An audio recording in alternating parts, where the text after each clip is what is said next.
Hello and welcome to this week's episode of Into the Podcast. I'm your host Sam, and I'm joined each and every week by the delightful Ryan Chittenden. Say hello, co-host Ryan Chittenden. Hello there. Are you okay, mate? Yes, thank you. How are you? I'm very well. I tried, because you made the effort of moving into a new room for the video watchers here, the YouTube watchers. You moved the room so we had stuff in the background. So I wanted to try and make my backdrop look a bit better. So I bought through Jack. I love Jack Skellington. And I bought two little LED neon ghost lights, so it looks all creepy. And they're cute little ghosties. I've put them on, and it just looks like two rings of light. Yeah. I would never have guessed in a million years that they are ghosts. No, but hold on for the video watchers. Hey, See a little we ghosty, go. isn't it? Yeah. It looks pretty, but ghosty. they were a waste of fucking money. Never mind. At least you can light up your room. Exactly. It's the end of Halloween, mate. So luckily everything's down to really cheap. So look.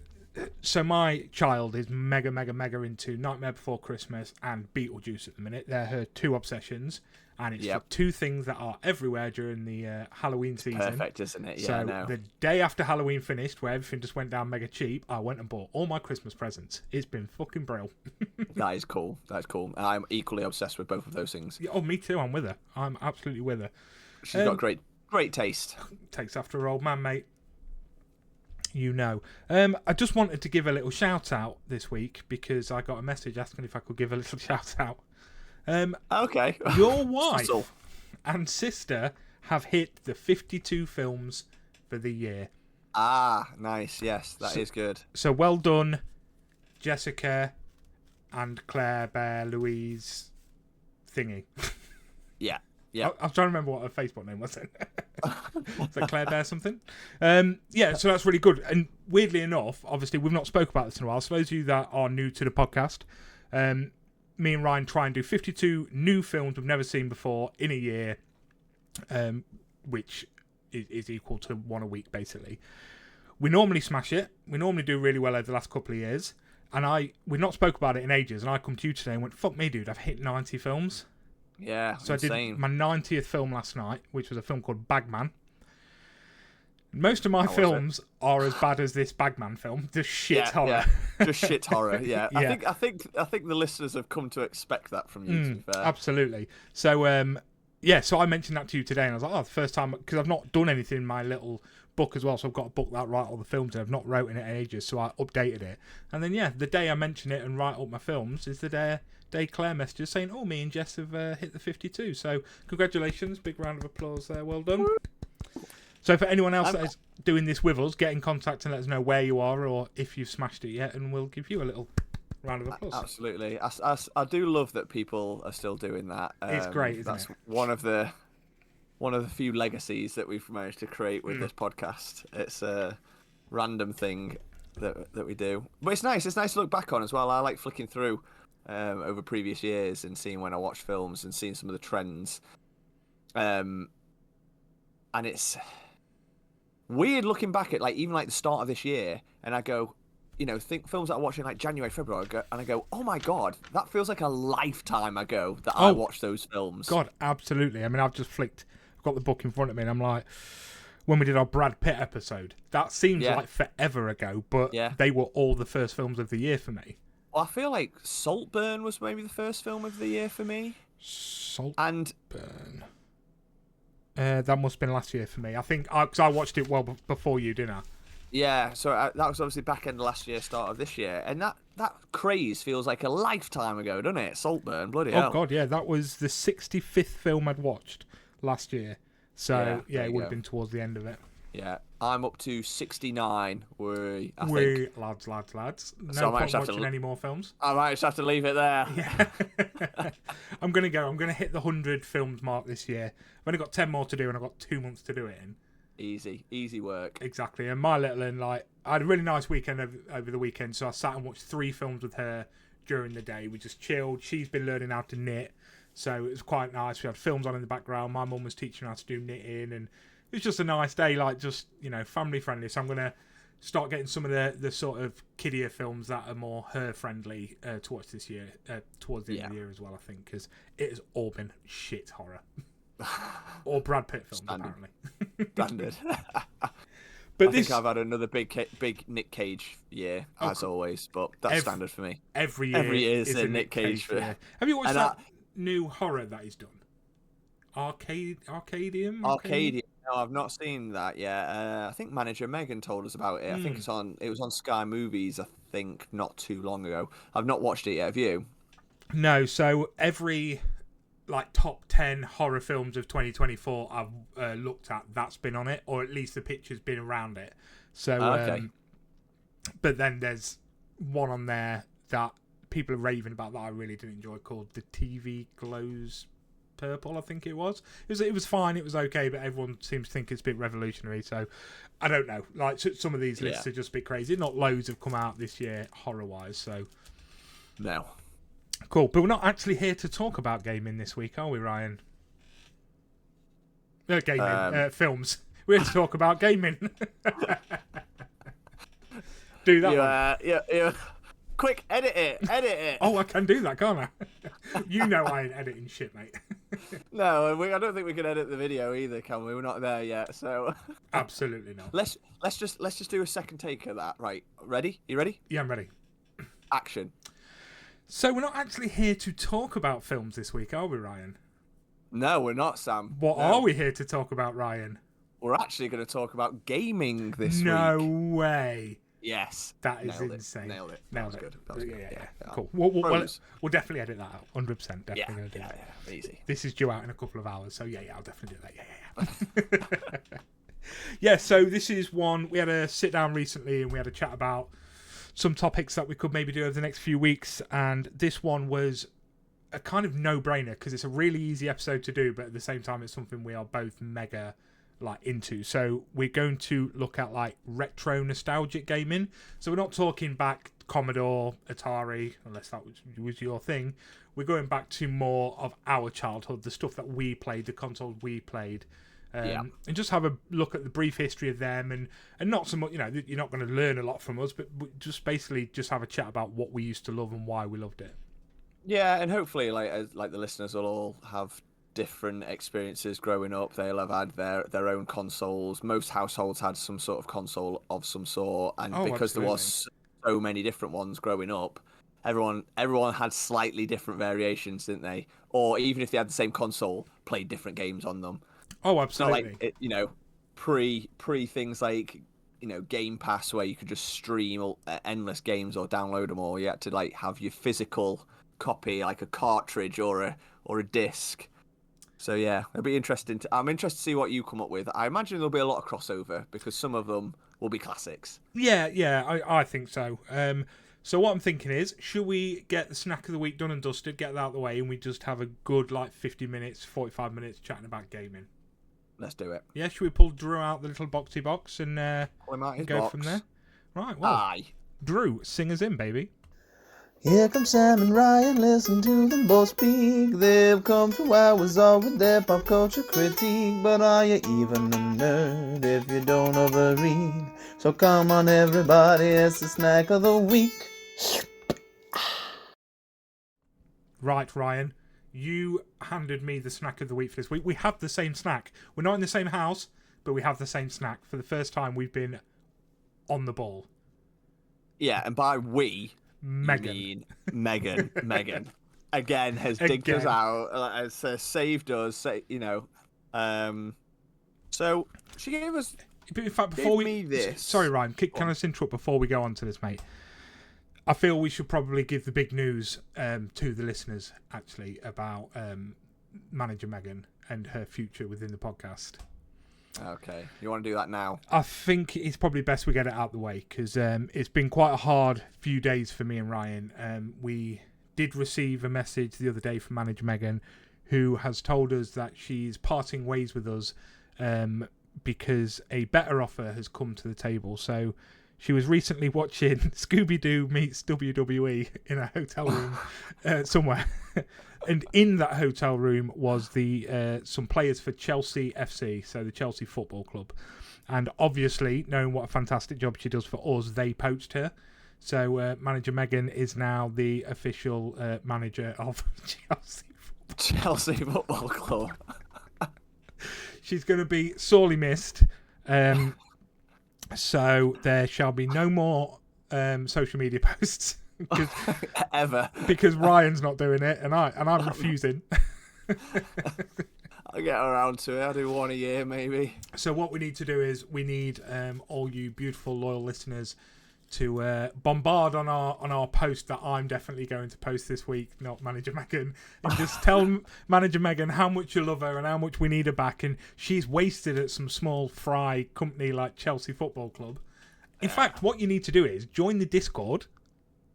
That link down below, just down there. Look, link down there, and in there will be a little link to our Discord. Join it, and in that Discord there is a Manager Megan appreciation server bit in there. So just get in there, tell Megan how much you love her, ask her to come back, and hopefully Manager Megan will be back with us.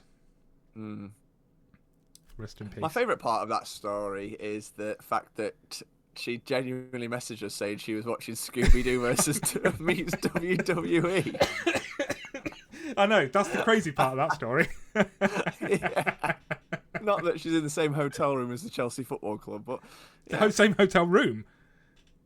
Well, Manager Megan. Manager Megan. Yes. Signing them contracts or whatever they're doing in that room. This is it, mate. I mean, it's just good to know that Chelsea FC are listening to the podcast and following us on social media.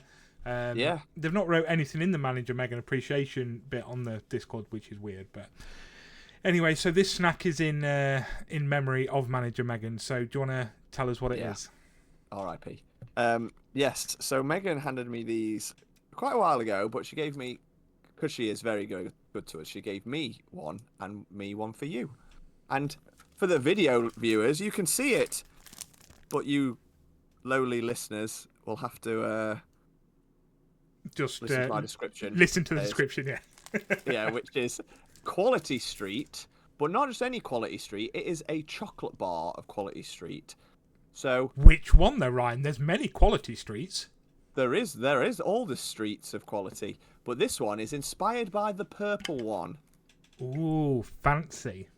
which I believe is the nutty one, maybe. Like caramel nutty, isn't it? I mean, it's got hazelnuts and peanuts in the ingredients, so I'm going to say it's the nutty one. You're not a nut boy, are you? Not overly keen on nuts. My favourite thing for the viewers, about this chocolate bar right here, is Ryan gave me it, and I forgot to take it out of my bag 2 weeks ago, so it is a little bit fragile, unfortunately. It's seen better days, but it's fine. It'll definitely taste the same. It's not going to affect the taste. It is not. So should we get these bad boys open? Let's do it. Oh, I've never seen these before. Have you? Yes, I have had these in the past because I am a Purple One fan. Big fan indeed. Yes. Is purple the best Quality Street? I don't have Quality Street very often, ever. In my head, it wasn't. I was always the orange or the strawberry one. And I used to avoid because I didn't know what the purple one was, so I just never had it. If there was a box, because Quality Streets were a bit shit in my eyes, I would just get the strawberry and the orange ones, eat them, and then that was me done. Because let's be honest, these fuckers ain't getting through a toffee penny, are they? Yeah, you that's know the what risk, I mean? innit? Or what's the caramel stick as well? It's not happening. It's not happening, is no. it? So I just had them, and that was that. Then I tried a purple one. Chef's kiss. So we're expecting chef's kiss. We're expecting good things for this then. Yes, we are. So there is just a little bar. As you can see, all my caramels on the outside because this has lived in my work bag for 2 weeks. So chin chin, my friend. That's not in your mouth. It is. I'm eating it.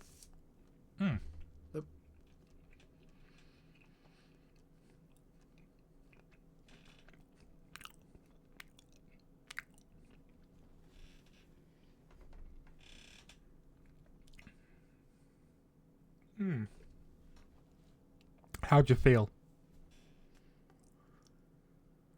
I don't think I've ever had a purple one before.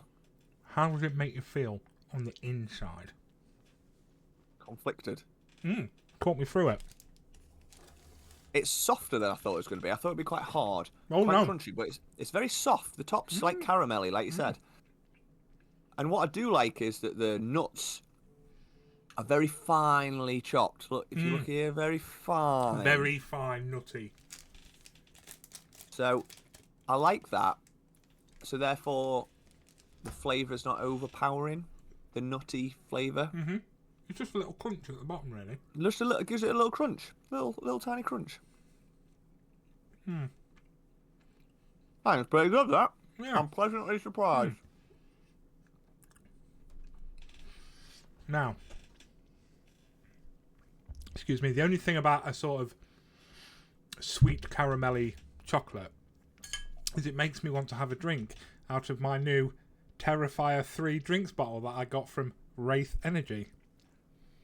Wraith Energy. Oh, tell us more about them. Oh, they're quite a good brand, mate. In fact, you know, you could get yourself one of these if they weren't sold out. Using... Could I get other products from Wraith Energy? Oh, you can get lots of different energy drinks, mate, or hydration drinks. And you know what? I'll let you into a little secret. Right at the very end, when you're in that cart, promo code PAPA88, I'll give you 10% off, mate. Papa88? PAPA88. Wow. And that gets me how much off? 10%, because they won't sponsor the podcast, but they do me. So Rude. I'm taking this money. So, little product placement there. Do I like that? That's smooth. So I did that that, was yeah. seamless. No one knew. So where are you putting this on our tier list? The triangle. The triangle of snacks. So, it's not top tier, That's that which one. is that's the top one. It's not bottom tier. That's that one. It's one of the 3 middle tiers. It's not that one. That's if I'd have to. Yeah. It's not that one. So if I brought you a chocolate bar there, you wouldn't be like, oh, you got anything else? You'd No. take it and you'd eat it, wouldn't you? But it's not the second tier either. It's not a love that. You don't love it? I don't love it. Okay. But I'd have it again. You would have it again. So randomly, maybe that could fit into the section of I'd have that again. You know what? I reckon it that could. one. I reckon it probably could. Yeah. You know what? I'm a big fan, Yep. but I'm quite happy to sit with the I'd have that again because I do really enjoy it.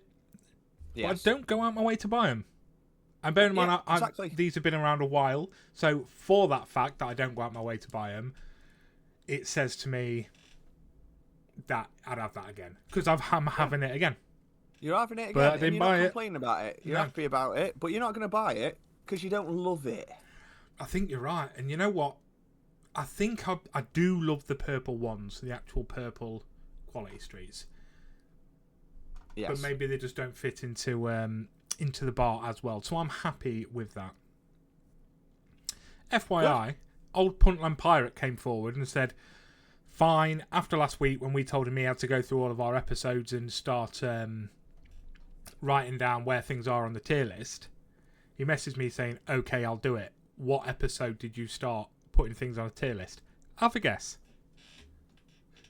We're on episode 90 now. What episode do you think we started tiering things? The actual tier is late on the day. Episode 48. Episode 50. Oh, close. And I'd find Close. that fucking mad because so I was like, I'm gonna have to start trialing through them to find where we started. Man, I started at like 12. Oh no, I wasn't that early. Fucking, I know. Don't I know? I wasted a long time on that.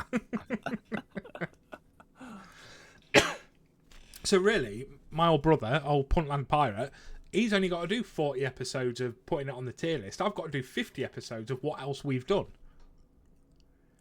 And Yeah. in that time, that was prime having 4 or 5 snacks per episode as well, because I was listening, and we were having a lot of snacks at them times. Oh, are we going to have to retrospectively put all those ones we've had for those ones on the first 48 episodes? I mean, technically, because Into the tier system. Yeah, because Apple Milk was never put in a tier system. We just spoke about it But afterwards. the bottom tier is built on the legacy of Apple Milk. And Apple Milk was like episode 20 something. Yeah, it was even called Apple Milk, wasn't it? Yeah, it was. So we are going to have to go That's back how and do much that. of an impact Apple Milk had on us. It's built a whole tier system. I'm enjoying this triangle thing, by the way. This is us now. I was like, what the fuck are you doing? I see now. Shredded Luke Skywalker. Shredded Luke Skywalker. People have no idea what's going on if they weren't watching this on YouTube and subscribing to us. Where can you find the link to our YouTube? Fuck knows, down here. Don't type Down it. here. Don't type it into YouTube because it will never find us ever because we haven't got enough subscribers or enough views on it. So just click down this link down the bottom here somewhere underneath where They're it not going to be says able to click this link because they need to be watching us Yes, to get but that no, link. if they're listening, mate, there is a bio underneath where they're listening, and it's all the same links. Ah, there we go. Then we're There fine. you go. You'd know this if you did anything. I'm a professional, Ryan. I know what I'm doing, mate. Yeah, I know. Yeah, yeah. Right, should we go on and talk about some gaming then? Nostalgic gaming. Let's do it.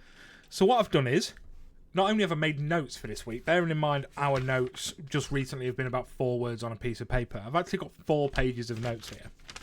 That's a lot of notes. That is a lot of notes, but I had to go to a 7-year-old's birthday party over the weekend, and they're all.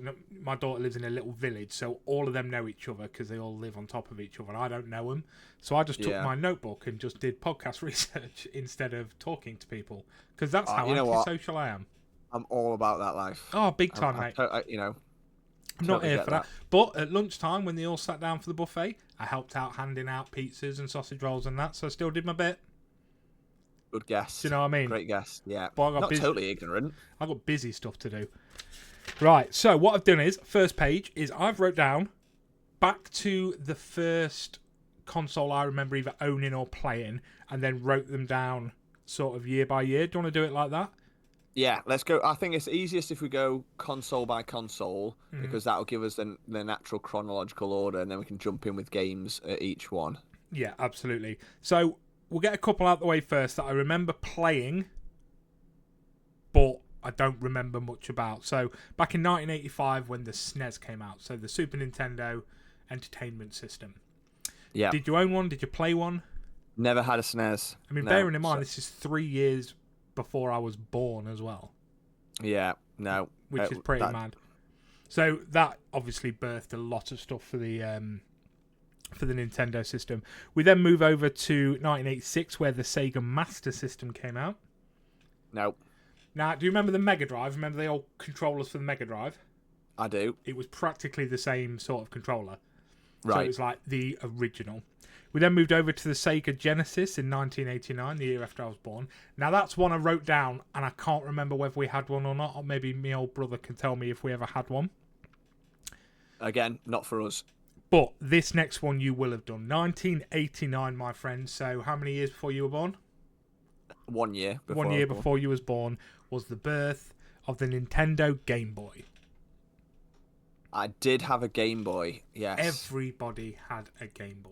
Everyone had a Game Boy. Yeah. I only really remember playing Pokemon on the Game Boy. Okay, To be so honest. I think that was probably the big one. So in 1989, the Game Boy came out.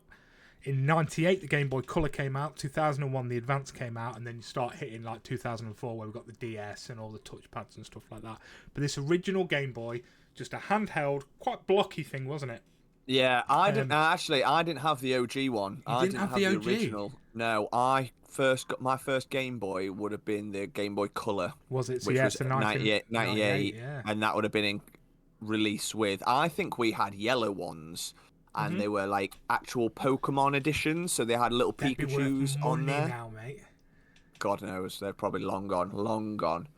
So yeah, I never had the big blocky. They're like grey, weren't they? From what I remember, They were grey, big block grey. Now, big, did the huge Game Boy chunky Color, ones. was that backlit? Do you remember? Oh, I don't think mine was. You'd remember if it wasn't.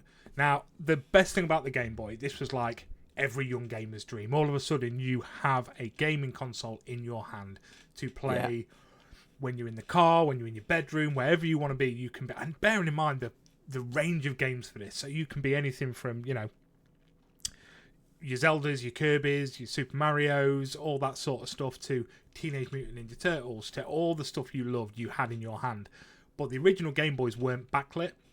So I remember many a time driving home from picking Dad up from work or something like that and being in the back of the car and you couldn't see shit. So you had to wait until wait for the street lamp to hit like, come here. Yeah. So what they brought out was, and I own one of these because, in fact, saying that, it probably wasn't backlit because the Advance wasn't backlit.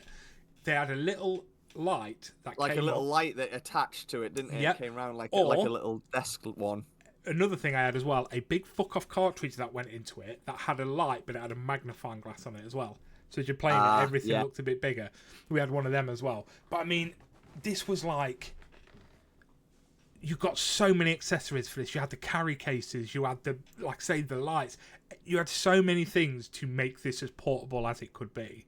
Yeah. I don't remember the price of games. Obviously, back then it would have been a lot cheaper, but I do remember my granddad owning a trophy shop years ago, and we used to go in and help at weekends, or we'd just be milling about while my dad was helping. And there was a little games shop over the road that we used to be allowed to go and have a look in.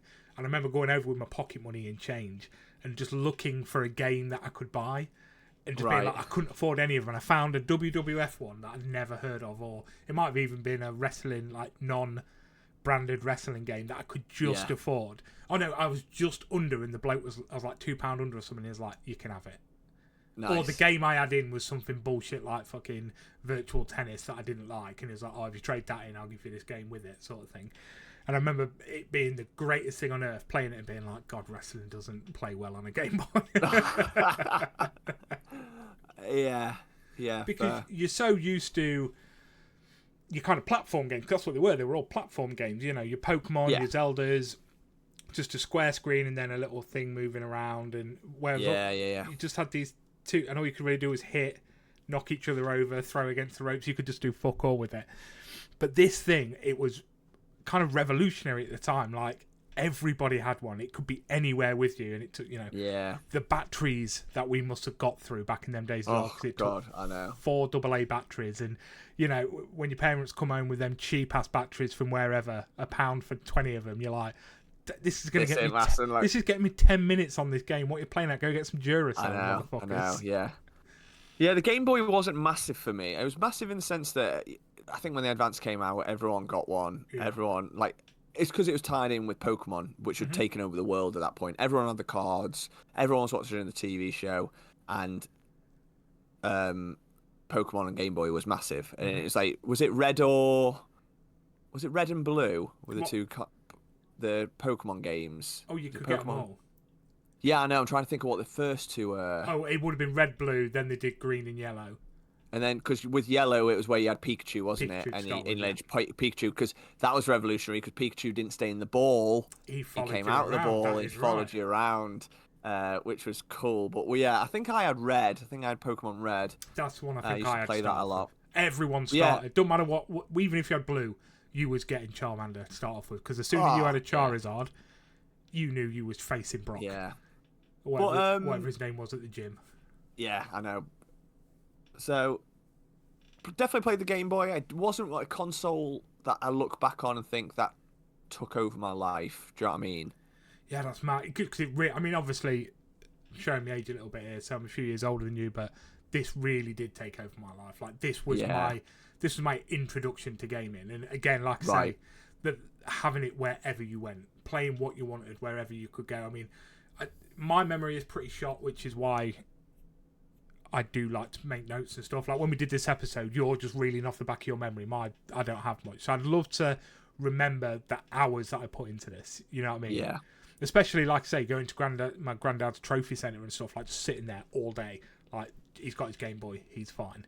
But I guess like that was the original tablets for kids now. I mean, my God, yeah, smartphones. It's just, that was the exact same thing. It was just something, an entertainment system.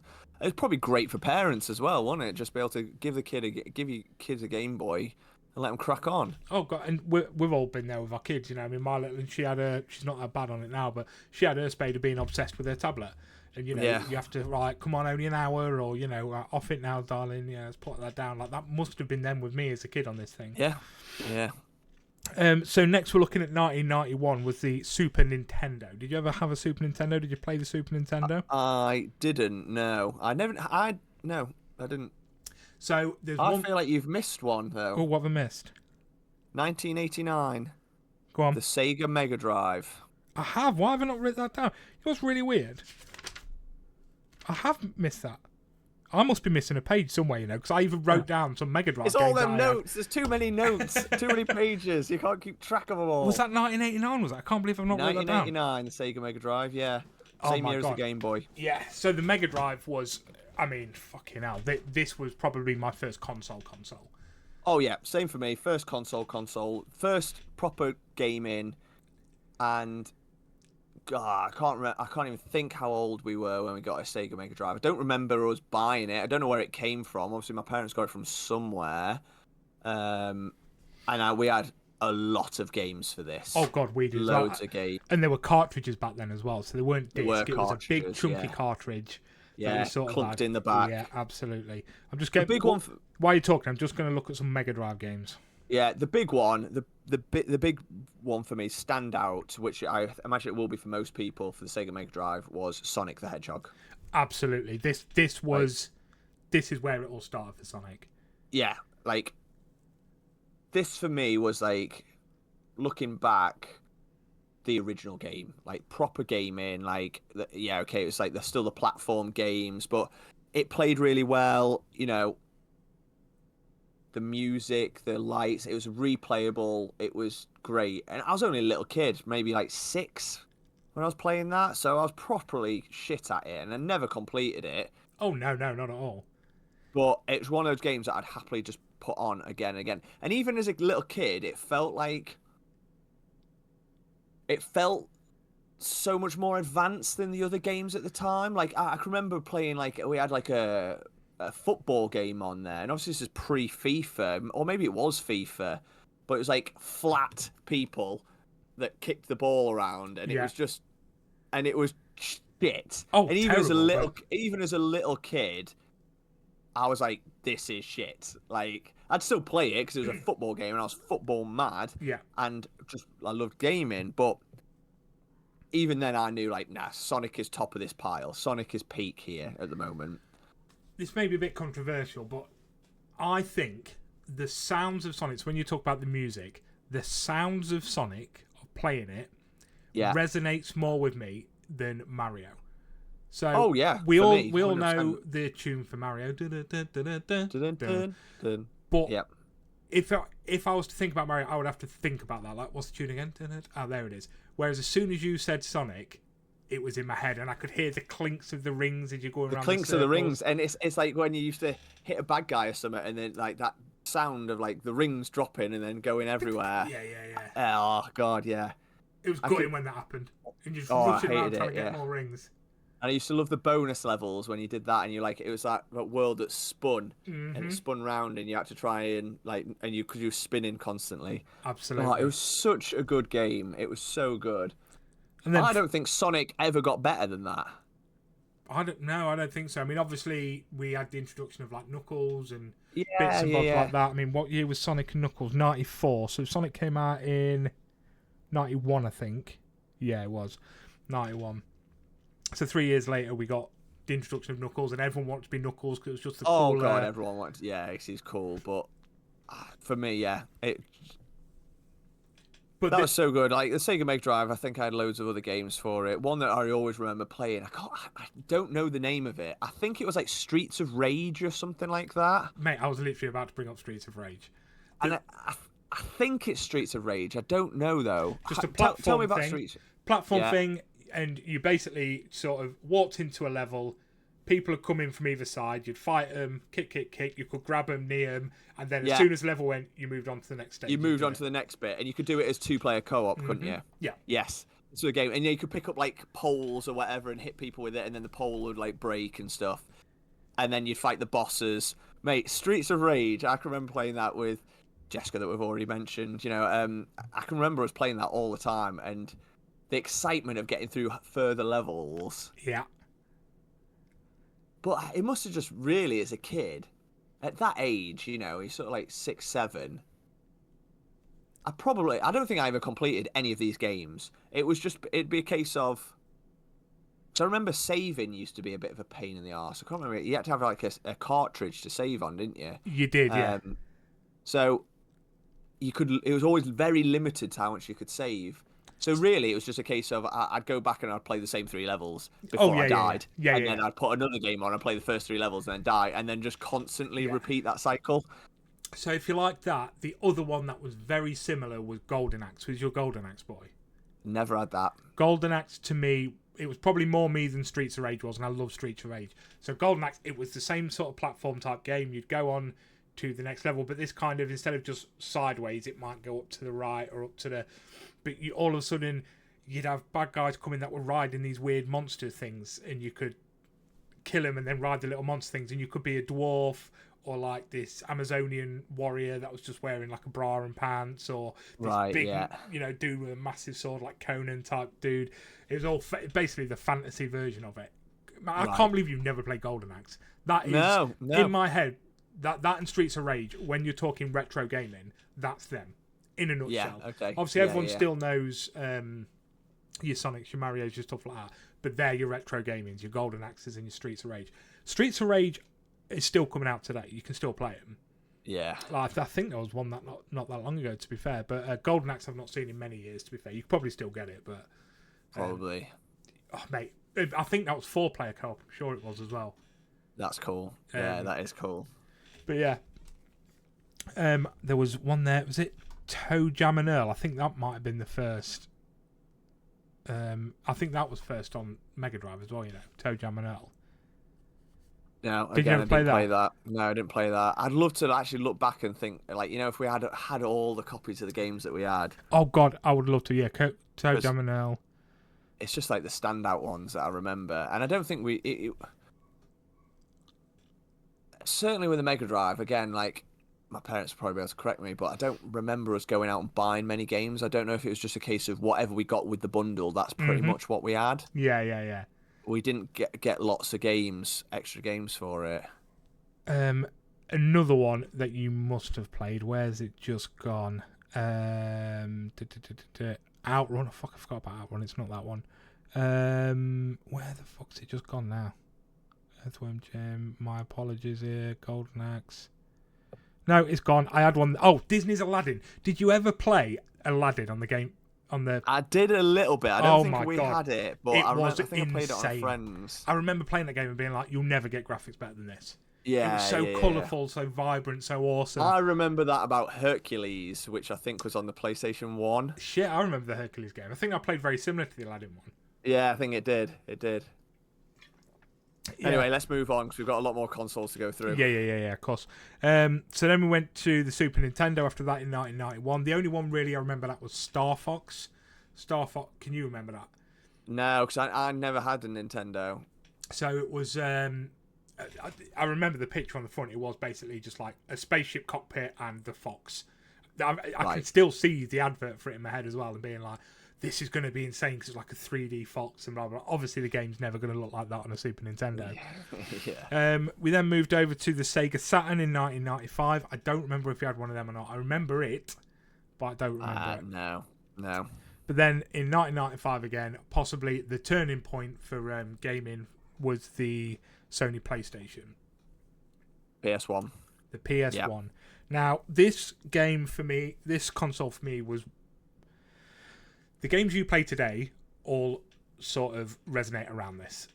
Yes. I've just wrote those down. Your Silent Hills, your Resident Evils, your Tomb Raiders. I mean, all of these things you kind of got on the Game Boys a bit earlier on. You got on the Game Boys as well, but they was around this time.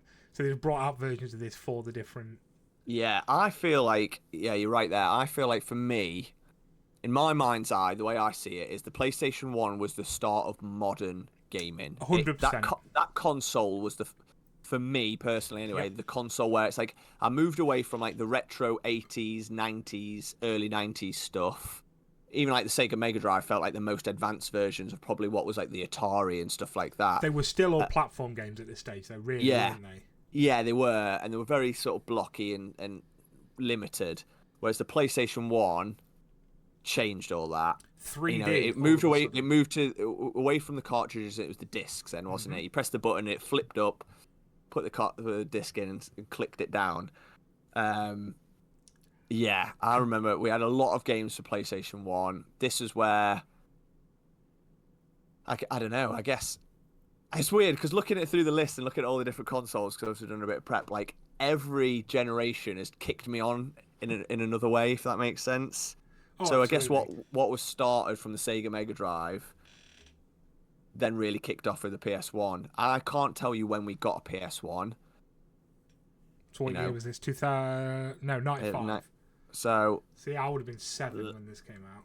Late 90s probably, and that helps as well because then like, as you're getting older, as you're a kid, your ability gets better. You know, like you get coordination, your problem solving, etc., etc. But I was still a little kid when it came out. Oh yeah, so absolutely. like the big ones, like some of the ones you mentioned, like Lara Croft. I remember getting all the Tomb Raider games for this, and it being really difficult for me. So I would just end up dicking about in the mansion, shooting the butler, getting him in the fridge. Oh god, yeah, absolutely, yeah, because it was hard. It was hard. It was hard. And as a kid of like, 6 or 7, maybe 8, I don't know, like whenever we got the PlayStation, it was hard. They were hard games to get. You couldn't just pick your phone up, Google how to do this level. No, no, exactly. You had to buy the PlayStation magazine. You had to watch. What was the TV show where you could like email in, like write into them, like, how do you do this level? And they tell you. Was it called like? I can't remember. Master System or I can't remember. Well, you could buy the game guides as well, couldn't you? Yeah, you could. So there was no Googling that shit back then. No, it was absolutely madness. You had to figure it out or hope you had someone who had done it. Yeah. There's always that boffin at school that had done it, and they're like, oh yeah, this is how you do it. You then still couldn't do it, so you had to bring them around your house. Yeah. You'd never hang out with this kid normally, but you need them to finish this level for you. So like, what are some of the standout games for you for the PlayStation 1 then? That you had personally that you played a lot? Because I can remember, even like as a kid, I remember having Resident Evil, but I was too scared to play that. God, I would not touch that. So the classics, and we are talking absolute classic creatures that are still in our lives now that I played a hell of a lot. Crash Bandicoot. Spyro the Dragon. I don't know if we had Crash. I definitely played Crash. I think I played it on other people's though, but definitely Spyro the Dragon. That was a massive one for Spyro. us. And the one that changed everything, Abe's Odyssey, Oddworld. Ah, yes. All of a sudden, you have this weird-looking alien thing that one of the buttons made it. You could fart. Yeah, that was it. That's all that button was used for. Yeah. Again, it was another game that I didn't complete because I just spent most of my time farting on people. Yeah. Yeah. Oh god, that was such a weird game as a kid. Even now, I guess it's probably weird, but yeah, that's instant nostalgia hit. Yeah, that one. Oh, 100%. But I mean, probably the one I played more than ever. I could probably still tell you every song to the soundtrack. I could probably tell you how to complete all the levels, so I've not played it since the PS. Tony Hawk's Pro Skater 2. 1 and 2. See, I didn't have that myself, but I always used to play it with Drew. We used to play that all the time, like, because he was big into skateboarding and Tony Hawk, so that's something we'd play together all the time. But I never owned it myself. Oh god, I did, and I was all over it. I used to play a bit of Gran Turismo. Never the biggest racing car guy, but that was kind of the one that we all owned. Yeah, I think when did Driver come out, or Drive? Was Driver was PS2. I think. Was it PS2? I'm sure it was PS2. I think it was because we had the steering wheel for that and the pedals. Oh my god, yeah. Which was so it really wasn't receptive to what you did, and all you ever end up doing is crashing into everything. So I'm going to bring up a game here that you probably never played, and when I was searching for PlayStation 1 games, this came up. A game called Bishi Bashi Special. Did you ever play this? No. I'm going to see if it'll allow me to show this to the camera. That was the thing for it. No, I never had that. It was basically just loads of random weird levels of just weird shit happening. It might be you had to fight someone to get to the bowl of noodles first, or and then the next level you might be trying to defeat a dragon head, and it was just really weird. I don't know, Asian just levels everywhere. It was such an odd game, but as soon as I saw it, it flooded me with memories of playing that all the time. Yeah. because one of those loads and loads and loads and loads of different levels. So then when one came up, you're like, oh, I love this one, and all you got to do is you've got to bash X as many times as you can to make it get to somewhere quicker than the next one. Honestly, I'd not thought about that game since I was a child. Wow. And as soon as I saw it, it took me back to sitting there with my brother and being like, oh yeah, this is how you play it, and it's so cool. One for me like that's a little bit perhaps out there, but just seeing that image has just brought it back to me was Bomberman. Did you ever play Bomberman? I did, mate. I love a bit of Bomberman. I love playing Bomberman. That was so good. Me and Jessica used to play that all the time. And so for those that don't know, Bomberman, it's literally like you are a little man and you plant bombs, and it's like it's just flat, isn't it? And it, like you have to blow bombs to move like blocks out of the way. And the idea was there's other players as well, and you had to blow everyone up. You have to block, like planet bomb here, planet bomb here, planet bomb here, to block someone in the middle so they get hit by the So it's kind of like a mix explosion. of sort of like, you know, like you standard platform games, but also things a bit like Snake. You know, you Pac-Man-esque type where you're like all them trying to beat each other. The one I had, you could get like dragon eggs and stuff, I think, and you could get like on creatures, and then you could like jump over bombs, or like some of them could swallow the bombs and spit them out. It wasn't like the original Bomberman that we had. Yeah. And one we had, they like all had special abilities that recharge. So my guy that I always picked had a cannon that charged, and then you could fire that, and it was like firing out a bomb, and it went all the way across. So you could just take people out that way. It was so cool. It's a proper like Japanese-esque game, isn't it? Yeah. Like Big time, it's almost like anime, the style, the sound effects. It was very Japanesey. I love that. I think they still make Bomberman games. I remember looking, I think maybe last year before, I was thinking there's got to be like a modern take on that, because it's such a simple but brilliant game. And I think they have done some, but the reviews for them were shocking. I was like, why? It's so basic. Just do what you did before. Like a simple platform game. Just modernize it and just release that as an arcade game on Xbox. Yeah. We would smash that. We'd play that all the time. Oh god, yeah. Just one more before we move on then, because we are running out of time. Medal of Honor. I remember my dad being massive into this. So I don't know if I played that for PlayStation 1. Oh, we definitely did. Like, before Call of Duty's, Medal of Honors were where it was at for wargaming.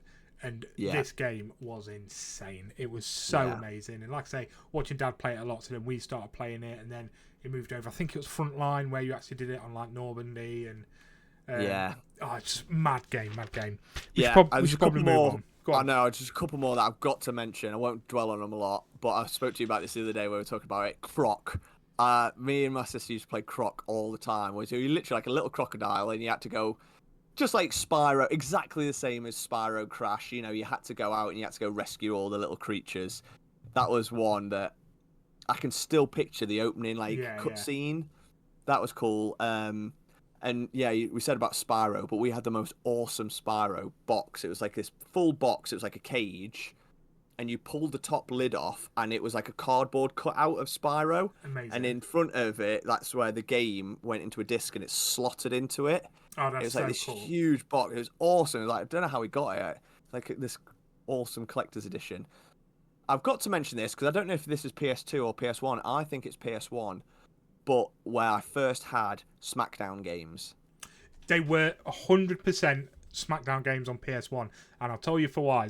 When we moved over for the PS2, I got a demo of SmackDown Know Your Role or SmackDown vs. Raw, whichever one it was, and it being, again, the revolution of the WWF games, and I was like, holy shit, again, you've never seen graphics like this, because right now they're still very pixelated. They're still just stood there like this, and you would grapple, suplex, and like all of a sudden you could do different shit on the PS2. So yeah, I did just play a lot of wrestling games on this. I used to play them all the time. I was as the listeners well know, obsessed with wrestling. Yeah. Sort of like late 90s, early 2000s. So being able to go backstage and like career and do fighting with all your favorite wrestlers, fucking love that. That was so good.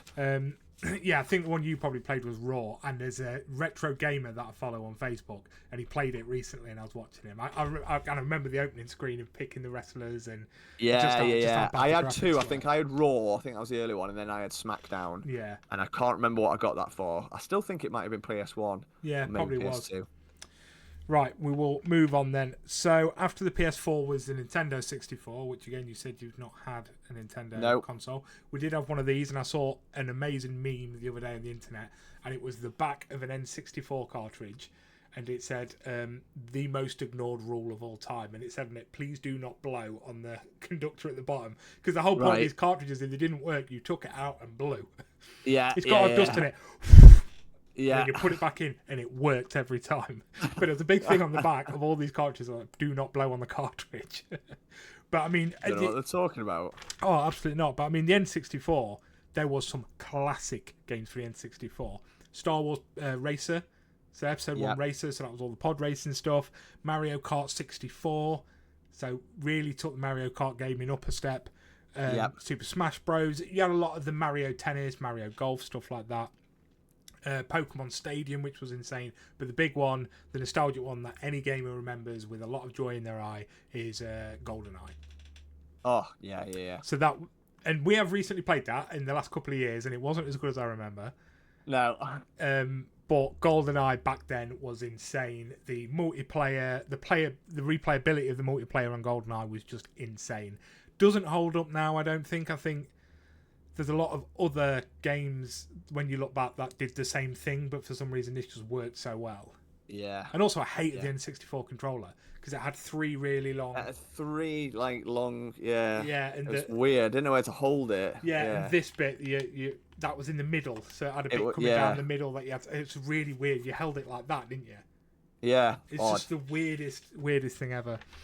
So after that, there was the Sega Dreamcast. Now, we did have a Dreamcast. They're the really tiny little discs like that. Did you ever have one?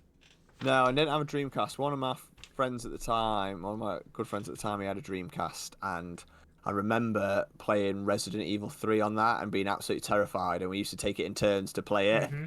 Like, right, it's your go, you go. I was like, oh, I don't want to. But yeah. Because I think the Dreamcast, they had Codename Veronica. I'm sure that was a Dreamcast exclusive for I think the it was, longest you time. know, yeah, I think it was. But that had games like Jet Set Radio, which was basically you was a graffiti artist on rollerblades. I remember playing that. Shenmue, which I brought up recently with my brother. He was just an Asian dude that worked on the docks. Since he listened to that episode, he's gone, bought and re-completed Shenmue, which I wow, absolutely that's love. cool. Yeah. Crazy Taxi was a Dreamcast game. Yeah, I remember playing that on. Did that come out on It must PS2 later? I think it was did. on I think PS2 later. I think I played it on a PS2. Yeah, so absolutely loved them. Right, so after the Dreamcast, 2000 was the PlayStation 2. Again, this is the next generation of gaming in my eyes. Oh yeah. This is the one that takes it up a notch. Everything gets bigger and better. Yeah. The games are looking awesome. Like exactly like you said, you look at it and go, the graphics cannot. These are lifelike. Yep. Oh And, god, you absolutely. look back now and you're like, wow, they were so shit. But at the time, they were unbelievable. PS2 was a massive one. That was one we got into. Again, by this stage, I'm a gamer. Oh Do you know god, what I mean? big Like, time gamer. I'm a gamer. I've got lots of games. I wanted to play that a lot. There's almost too many games to choose from for this. I think the biggest ones. I'm trying to think. I absolutely loved Star Wars Battlefront on this one. Star Wars Battlefront and Battlefront 2. That was unbelievable because that was like a big open scale, like war, you know. You fight in, but there's like so many AI and it's like this epic scale and it's all done really well. Like that was such a replayable game. Mm-hmm. They had Galactic Conquest where you had to like move your army and fight over a planet. That's a game that they're trying to copy now and do, and they can't do modern versions as well as the old versions, which is stupid. It's a 20-year-old game. Mm-hmm. Just offer what they offered back then, but you know, With EA better brought out graphics. Star Wars Battlefront a few years ago, and it flopped because they tried to make it a money scheme. It's like, oh, we'll release it, but you got 2 maps, so now you need to pay more money if you want more maps. It's like, oh, fuck off. And you have to buy coins to get boxes. I think that was a big thing on Battlefront 2, wasn't it? Yeah. And everyone kicked off, so they removed it. So it's like, just don't put it in there in the first place, you dickhead. Just literally release this game that you brought out on the PS2, which so many people played, and it was incredible. Yeah. Just put that game on a modern console with modern graphics, with Absolutely. like online. That's all you need to do. Definitely. I think you can't talk about the PS2 without talking about the Grand Theft Auto games. So for me, the big one that I played more than anything was Vice City. To this day, probably still one of my favourite games of all time. Yeah. Another one that I played to all day, all night, and I actually saw a video of someone playing it online 2 or 3 days ago, and it really brought back memories, was the Lord of the Rings 2 Towers. Oh, yes. That game was insane. It was so good. And then the Return of the King as well. They brought out. I played it, but it just never, because the Two Towers was one of my favourite games of all time. Yeah, it just I love nothing hit that. that. Running around, like if I was playing with my brother, one of us would be Legolas, the other one would be Gimli. They interacted with each other. Just the epic scale of the sort of battle that was going on. It was such an amazing game. So good. They were so good. I see loads of videos pop up on like Instagram and stuff, and it's like people showing videos of that, and it's like, when are we gonna get a remake of these games? Because they are so good. Obviously, being a big Lord of the Rings fan, it was absolutely incredible. It's all I wanted. Yeah. And to be able to play it co-op, and the only thing that I found a little bit janky with that was half of the voice actors were the official actors, so you got the actual actors, and then others were like just voice actors. So like Aragorn wasn't Viggo Mortensen, so it was really like obvious, like there's just like this American guy, like, like that's the only bit I found a bit like, yeah. And I think the thing is, by the time we get to PS2, like I've actually not got as many written down here because we've kind of spoke about a lot of the ones, but we're just getting sequels with better graphics and all this sort of stuff. Yeah, exactly. But they did hit the market with like Guitar Hero, mate. Oh yeah, Guitar Hero was the biggest thing ever at one point. All of a sudden, you could play guitar to a game. Yeah, the first Guitar Hero I owned was World Tour, and we had like the guitar and the drums and the mic. Were fucking hard. They were rock solid. I remember doing that first year of uni, and we all used to just pile into my room to play that, and we would do it like pre-drinking. Yeah, that was quality. But that must have been 360. That would have been Xbox 360. You still, so Fortnite have brought out a version of Guitar Hero on it, and you cannot get one of these guitars. You think you'd be able to pick them up for like £5? They're collector's editions now, mate. You have to buy brand new ones, and it's just absolute madness. Another one I played fucking forever and ever, Need for Speed Underground. I dipped into the Need for Speed games, but the racing car games never did it for me. Didn't I've never do it been for into me. Cars, so I've never been into Underground racing, did it for me, mate. I don't know what it was. I think it was just the coolness of it, and all of a sudden, like, you start off by doing up your Corsa, and then by the end, you've got some like mad fucking sports car. Like that really sort of hit it for me. But yeah, I mean, there were so many classic games that came out for it. Bully, I used to play all the time. Yeah, I didn't play that, but yeah. There's too many to choose from. I mean, for the PS2, yeah, it's hard. This is where it starts blurring a little bit because there's a lot of crossover as well. Because I had the PS2. Because when did that come out? 2000. 2000. Yeah. So we got the PS2, but then it was all about 2001 for me. When the Xbox hit. So the original Xbox came out. I remember going round when it first came out and going round to Drew's house, and he was playing Halo. Mm-hmm. Halo Combat Evolved, and I was like, what is this? Like, this is insane. Yeah. Like, I need this. Yep. And then I think I got an Xbox then for my birthday, because that must have been around Christmas time. I got it so for then Christmas. My birthday in the January, I got an Xbox. So I was like, I can't not have that game. I need that game in my life. And then Halo 1, Halo Combat Evolved. I feel like that just moved everything up a notch as well. Mm-hmm. To say, even though very similar in terms of ability and graphics and stuff to the PlayStation, even though it was only a year later, that felt like I'd never played anything like this. The space battle, but it was epic. The controllers were great. The story was amazing. The soundtrack was just phenomenal. Me and Drew played that game to death. And this is like time before like achievements or trophies, but we would have had them all unlocked because we just played it again and again and again. And oh my God, like that was the first time where I'd really been like, like I said, like I have to have this game. It's not a question of I want this game. It's like, right, I need an Xbox. Yeah. How am I going to get an Xbox? I'm going to save up all my pocket money, and I'm going to get an Xbox at some point to get this game. And still one of my top 5 games of all time. You know, I've got every sort of version of it. They did like a remastered version of Halo 1 for the 360, which I got. Then they did the Master Chief Collection for the Xbox One, which I got. And I recently downloaded like the Master Chief Collection again on the Xbox Series X. It's like I will always play that game because it's just incredible. Obviously Halo 2 as well as part of that, like that whole package that came out later on, but it's same for the Xbox. But unbelievable games that just launched one of the biggest game franchises of all time. Oh, absolutely. I don't think this was Xbox, to be fair, but it was the first time I played a Splinter Cell game. And I remember being obsessed with Splinter Cell on the Xbox as well. Yes, I didn't have it, but I remember playing it. I think it was on the Xbox, yeah. Old Sam Fisher.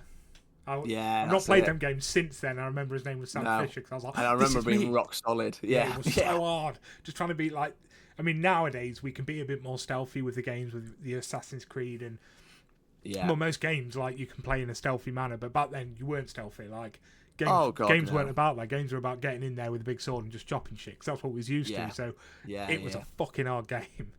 Yeah, and obviously the big one for me for the Xbox was Fable, which I've talked about loads on the podcast. Again, one of my favourite games of all time, Fable, and then the release extended version, which was Fable: The Lost Chapters. Unbelievable gaming. Not something I played personally, but I know how much you love it. Still play it to this day. It was your hangover game for the longest time, wasn't it? Yeah. It's like a comfort game I'll go back to now. Oh god, that's the sort of thing I could just have on like the ambience, the soundtrack on in the background, and it just brings me such like nostalgic joy and comfort. Oh god, absolutely. So I think after the Xbox, really, the next one was the GameCube, which we did have. I don't overly remember the games we were playing on the GameCube back then. I remember we definitely have one. I've got one in a box somewhere in storage. Given a box full of old wires and stuff, and there's a GameCube in there. But after that, we start hitting probably your more modern consoles. So we're sort of just mentioning we don't need to go into games. But so your GameCube was 2001, then 2005 was your 360. The year after that was the PS3, and the 2006, so the same year as the PS3, I think was when we really started seeing. I mean, again, this is a new generation of gaming. But the next revolution of gaming was the Nintendo Wii in 2006. Everybody had this. Again, not the biggest Nintendo fan, but everybody had one. We had a Wii, yeah. That was the first Nintendo console we ever got. We had to get it. It was the first console, without sounding sexist, that people's mums wanted to play.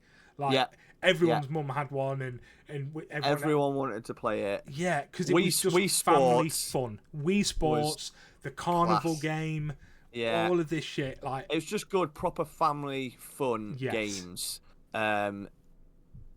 which I could take because as a gamer, I struggled with it because I was a bit like the graphics are a bit naff, the console system's a bit shit, but like in terms of a family fun, you couldn't beat that. That was great. You know, could have Saturday night with the family, you got people around just playing Wii Sports or carnival games or whatever, taking it in turns. That was great. And I know VR is coming into it and they've done everything like that, but I don't think the sort of motion controlled gaming peaked at the Wii. It was like the first 100%. One to do it. It was massive and it's never been as successful since. Even though it's a hell of a lot better. You know, I spoke the other week about doing VR, like an actual thing, and it was insane. But it's never going to be as popular as the Wii. Never. Everyone had a Wii. And granted, it died out quite quickly, but that was the start. After that, the 360 brought out the Kinect. You know what I mean? Obviously, with these earlier games, we had stuff like Guitar Hero, so we had the guitars, we had the steering wheels, we had like the buzzer games where you literally had buzzers and you had to tap them and they interacted. But this was the first one of get this thing wrapped around your arm before you put it through the TV. Because everyone dropped it and hit something and got told off for it. Yeah. Playing Mario Kart on that as well. That was the massive one. Turn it round. And, turn it round. You can get the little steering wheel. Yeah, man. Yeah. God, I've never rage quit so much to anything in my life as I did Mario Kart. It was absolute madness. But it was great. And no matter what anyone says, they weren't best. I'm not the biggest Nintendo fan, but all of a sudden it's not. You'd move it. You're bowling. You're playing tennis. You're playing volleyball. It was just absolute madness, and we loved it. And I think after that we're sort of hitting the more modern stuff, so I don't feel we have to talk about them. No, I think the Xbox 360 for me is peak gaming. Well, that was the one. Gears of War and Gears of War, Halo 3, Oblivion, so Elder Scrolls. Again, it was rinse and repeat for me. Yeah. Andrew had the Xbox, and I saw him playing Halo. I was like, I need that. A few years later, I went round. Andrew had a 360. I still had the Xbox, and he was playing Oblivion, Elder Scrolls Oblivion. I was like, oh my god, what is this game? I need this game in my life. Went out instantly. Yeah, birthday money, whatever. Got the 360. Got Oblivion. Unbelievable game. And then that was the 360 was the birth of modern online gaming for me. That's Call of Duty 4, you could talk Halo 3, playing on headsets. That was insane. I can remember at college, we'd all in our little cars, would race back from college because it was like first one to get home to play on COD or Halo to start with online together. And everyone would come on. There was, everyone played it. There's too many players to get in your party. Oh god, yeah. Because there's so many, and people all in clans, and it was all new. It was so exciting. That was like for me the birth of modern gaming. I can remember it like, as the lads, you'd be like, "Oh, sorry lads, I've got to go. I've got to go see the girlfriend," and everyone's like, "Boo!" I don't want to. That proper conflict of wanting to have a girlfriend, but like just wanting to play Xbox with the lads. Dude, I'm 36 and I'm still there. It's the same thing, isn't it? I'm 36 and I'm still there. This is why I'm still single, mate. Yeah. Unfortunately, all of the lads got married and had kids, so I'm just playing on my own now, or just sitting here waiting for a text.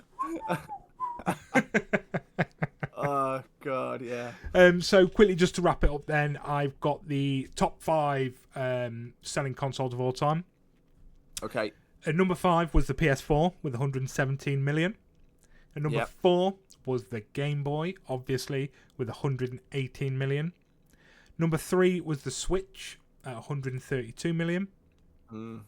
Number 2, very random, didn't see this in here, the Nintendo DS with 154 million. Wow, okay. Yeah.